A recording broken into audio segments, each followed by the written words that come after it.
नमस्कार साथियों, ये हमारा सिंपलीफिकेशन चैप्टर का हमारा 9th लेक्चर है। इससे पहले हम 8 लेक्चर को कंप्लीट करवा चुके हैं। ये हमारा 9th लेक्चर है। फर्स्ट क्वेश्चन से हम शुरुआत करते हैं। ए बी सी तीनों एक कंपनी में साझेदार हैं। किसी विशेष वर्ष में ए लाभ का 1/3 और बी को कुल लाभ का 1/4 तथा सी को 5,000 रुपये मिलते हैं, तो ए का भाग कितना होगा? देखिए 1/3 बोला, इसने 1/4 बोला। इसके बाय में लेके 1 से 1 को हम कैंसिल कर देंगे, तो ये कितना हो जाएगा 3 और ये कितना हो जाएगा 4। अब क्या करना है? यूनिट निकालनी है। अब 3 और 4 का हम एलसीएम लेंगे, कितना आएगा? 3 और 4 का एलसीएम लेंगे तो हम कितना आएगा? 12 आएगा। 12 को 3 से डिवाइड करेंगे, कितना आएगा? 4। 12 को 4 से डिवाइड करेंगे, कितना आएगा? 3। एक यूनिट हमारे पास कितनी आएगी? 4। और बी की यूनिट हमारे पास कितनी आएगी? 3। अब टोटल यूनिट, ये जो एलसीएम है ये हमारे पास टोटल यूनिट है। टोटल यूनिट कितनी है हमारे पास? 12। अगर ए की 4 यूनिट है, बी की 3 यूनिट है, तो दोनों कितनी होगी? 7। तो सी की हमारे पास कितनी यूनिट बचेगी? 12 में से 7 को माइनस करूंगा तो सी की यूनिट कितनी बचेगी? 5। अब सी को ना कितने रुपए मिलते हैं? 5,000 रुपये मिलते हैं। 5 यूनिट की वैल्यू, क्योंकि सी की यूनिट हमारे पास कितनी है? 5,000। और टोटल यूनिट 5 है और रुपये कितने हैं? 5,000। 5 यूनिट की वैल्यू कितनी दे रखी है? 5,000 रुपये। एक की निकालेंगे तो कितना आएगा? 5,000 बाई में 5 काटेंगे, कितने बचाएगा? 1,000 रुपये। एक यूनिट की वैल्यू हमारे पास कितनी आई? 1,000 रुपये। निकालना क्या हमने? क्या बोला इसने? ए का भाग कितना? एक यूनिट हमारे पास कितनी है? 4। तो एक यूनिट कितने आ जाएंगे? 1000 की 4 के साथ मल्टीप्लाई करेंगे तो कितना आएगा? 4,000। जो कि आपका बी ऑप्शन होगा वो बिल्कुल ही राइट आंसर होगा। लास्ट टाइप का एक एग्जांपल और लेते हैं। क्या बोला है? ए बी सी तीनों एक कंपनी में साझेदार हैं, मिलकर काम करते हैं। किसी विशेष वर्ष में ए लाभ का 1/4 और बी को कुल लाभ का 1/5 तथा सी को शेष 6,600 रुपये मिलते हैं, तो बी का भाग कितना होगा? देखिए ए बी और सी। इसने बोला किसी विशेष वर्ष में ए कुल लाभ का 1/4 और बी को 1/5 और सी को रुपए मिलते हैं 6,600 रुपये। सबसे पहले हम क्या करेंगे? इनका एलसीएम लेंगे। 5 और 4 का एलसीएम कितना आएगा? 20 आएगा। अब 4 को 5 से डिवाइड करेंगे, कितना आएगा? 20 को 4 से डिवाइड करेंगे, कितना है? 5। 1 के साथ मल्टीप्लाई हो जाएगी, कितना आएगा? 5। 20 की 5 से डिवाइड करेंगे, कितना आएगा? 4। 4 की 1 के साथ मल्टीप्लाई करेंगे तो 1। ए की यूनिट हमारे पास 5 आ गई और बी की यूनिट हमारे पास कितनी आ गई? 4। और टोटल यूनिट हमारे पास कितनी है? टोटल यूनिट हमारे पास है 20। 20 यूनिट हमारे पास टोटल। ए की 5 और बी की 4, टोटल दोनों की कितनी होगी? 9। तो सी की हमारे पास कितनी बचेगी? अगर मैं टोटल 20 में से अगर मैं 9 को माइनस करता हूँ तो कितनी बचेगी हमारे पास? 11। सी की हमारे पास यूनिट आ गई 11, क्योंकि इसने सी की कितने रुपए मिल रहे हैं? 6,600 रुपये। क्यों मिल रहे हैं? क्योंकि सी की जो यूनिट है वो कितनी है हमारे पास? 11। 11 यूनिट की वैल्यू हमारे पास कितनी है? 6,600। एक की निकालेंगे, एक की निकालेंगे तो कितना आ जाएगा? 6,600 बाई में 11 कितना आएगा? एक यूनिट की वैल्यू आएगी वो हमारे पास 600 आएगी। अब निकालनी किसकी हमने? बी का भाग कितना है? बी की हमारे पास यूनिट कितनी आई है? 4। अगर मैं 600 की एक यूनिट की वैल्यू की बी की यूनिट के साथ मल्टीप्लाई करूँगा तो किसकी वैल्यू आएगी? बी की। तो मल्टीप्लाई करूँगा तो कितना आएगा? 2,400 रुपये।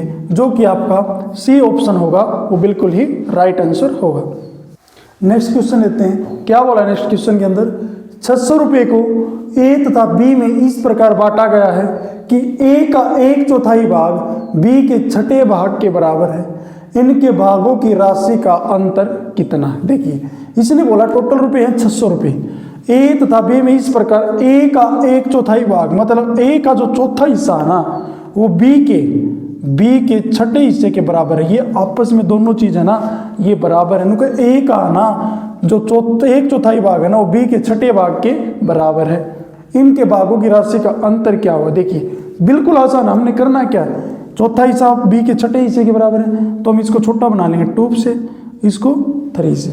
अब 2 और 3 कितने का अंतर इसमें? नहीं तो अंतर नहीं है, पहले यूनिट निकालेंगे। 2 और 3 कितने यूनिट हमारे पास? 5। 5 यूनिट की वैल्यू कितनी दे रखी है हमारे पास? 600 रुपये। क्योंकि 600 रुपये को ए तथा बी दोनों में बांटा गया और दोनों की यूनिट कितनी आ गई? ए की 2 और बी की कितनी आई? 3। दोनों को 5 यूनिट की वैल्यू हमारे पास कितनी है 600 रुपये, क्योंकि दोनों को बांटा है, दोनों की टोटल यूनिट हमारे पास 5 है और टोटल रुपीज़ कितने हैं 600। 1 यूनिट की निकालेंगे तो कितना आएगा 600 के बाई में 5 को करूँगा तो कितना आएगा 120। अब 1 यूनिट की वैल्यू कितनी आई हमारे पास 120।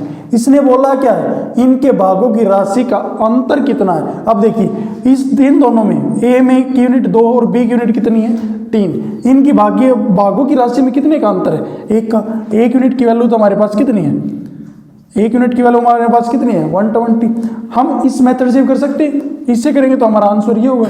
नहीं तो पहले ए की निकालेंगे, ए की निकालने के लिए क्या करेंगे 120 के 2 के साथ मल्टीप्लाई करेंगे तो कितना आएगा 240 और बी की निकालेंगे तो कितना आएगा 360। इसमें से इसको माइनस करोगे कितना आएगा 120। हम अंतर को ऐसे भी निकाल सकते हैं और ऐसे भी कर सकते हैं इसको, जो कि आपका कितना सी ऑप्शन होगा वो बिल्कुल ही राइट आंसर होगा। लास्ट टाइप का एक एग्जाम्पल और लेते हैं। अब की बार इसने क्या बोला है 5000 रुपये को ए तथा बी में इस प्रकार बांटा गया है कि ए का 1/3 भाग बी के 7वें भाग के बराबर है। मतलब ए का जो 3 पार्ट है ना वो बी के 7 पार्ट के बराबर है। इनके भागों की राशि का अंतर कितना होगा। बिल्कुल ही आसान क्वेश्चन है। देखिए हम सिंपल लिखेंगे, टोटल रुपीज हमारे पास कितनी है 5000 रुपये। ए का 1/3 भाग बी के 7वें भाग के बराबर। ये दोनों आपस में क्या है, ये इसका जो 1/3 भाग है ना वो 7वें भाग के बराबर। हम 3 और 7 सिंपल ले लेते हैं। अब इन दोनों की टोटल राशि हमारे पास कितनी दे रखी है 5000 रुपये। टोटल यूनिट कितनी है हमारे पास 10 यूनिट की वैल्यू कितनी दे रखी है हमारे पास 5000 रुपये। अगर 1 यूनिट की हम वैल्यू निकालेंगे तो कितना आएगा 5000 के बाई में मैं 10 को करूँगा तो कितना आएगा, एक जो यूनिट की वैल्यू हमारे पास आएगी वो 500 रुपये आएगी। फिर निकालना क्या है इनके भागों की राशि का अंतर कितना है। अब देखिए बी और ए में कितने का अंतर है 4 का अंतर है। तो अंतर कैसे निकालेंगे, अब इनकी यूनिट इसमें 7 इसमें 3, इनके बीच में कितने का अंतर है 4 का अंतर है। तो 1 यूनिट की वैल्यू हमारे पास कितनी आई 500, तो 4 का अंतर आया तो 4 के साथ मल्टीप्लाई करूँगा तो कितना आ जाएगा 2000, जो कि आपका ए ऑप्शन होगा वो बिल्कुल ही राइट आंसर होगा। नेक्स्ट क्वेश्चन लेते हैं। क्या बोला नेक्स्ट क्वेश्चन के अंदर 640 रुपये का कुल धन 1 रुपये 5 रुपये तथा 10 रुपये के नोटों में यदि प्रत्येक प्रकार के नोट बराबर हों, यदि प्रत्येक प्रकार के 1 रुपये के भी 5 रुपये के और 10 रुपये के भी जो नोट है ना वो बराबर होने चाहिए। यदि प्रत्येक प्रकार के नोट बराबर हों तो कुल नोटों की संख्या कितनी होगी। बिल्कुल आसान क्वेश्चन है। ये हमारा इस वीडियो का लास्ट क्वेश्चन है। देखिए हम इसका सॉल्यूशन कैसे करते हैं।